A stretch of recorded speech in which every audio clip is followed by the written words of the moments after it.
Praise the Lord, church. Hallelujah.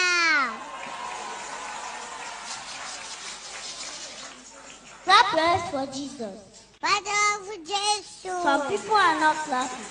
Clap for Jesus. Stand up for your feet. Clap for Jesus.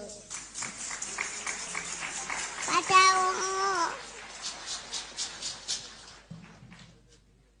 Let's put our hands for my pastor in the Lord. Father, pastor.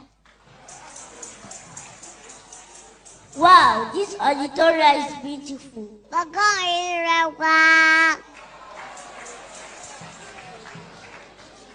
Glory to God. I just came back from Canada yesterday and it was fantastic. Canada. Are you happy to see Pastor Zion?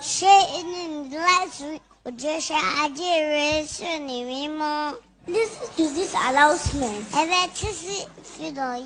Choir should please wait after the service.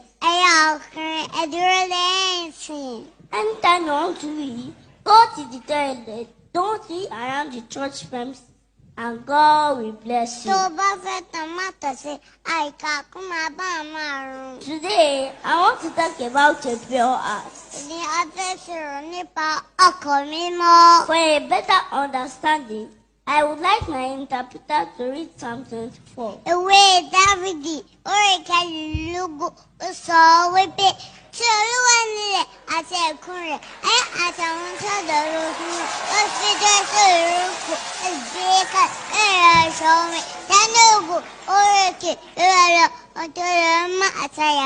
Children of God, your hearts must be pure if you want to walk with God.